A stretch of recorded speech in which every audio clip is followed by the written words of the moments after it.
73 médecins et 6 sociétés savantes comme la Société française de gériatrie et de gérontologie appellent à prescrire de la vitamine D dès qu'une personne est testée positive au Covid.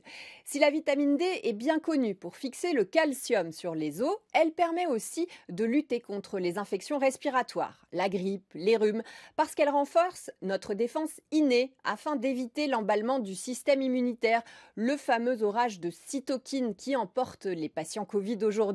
C'est pourquoi ces médecins appellent à prescrire de la vitamine D de façon préventive, mais aussi dès qu'un test se révèle positif.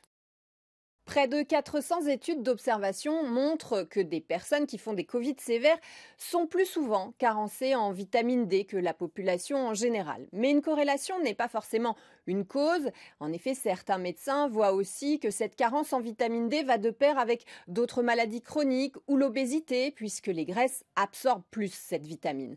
Mais de petits essais commencent aussi à montrer que des patients à qui on a donné une forte dose de vitamine D finissent moins souvent en réanimation que ceux qui ont reçu un placebo.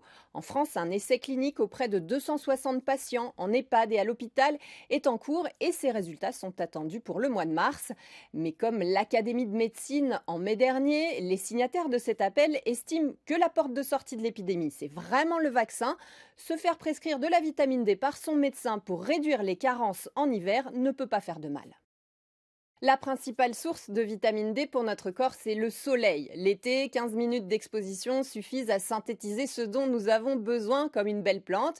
Mais l'hiver, les rayons du soleil sont trop bas sous nos latitudes et un Français sur deux se retrouve carencé. Chez les personnes âgées, cela va même jusqu'à 80%.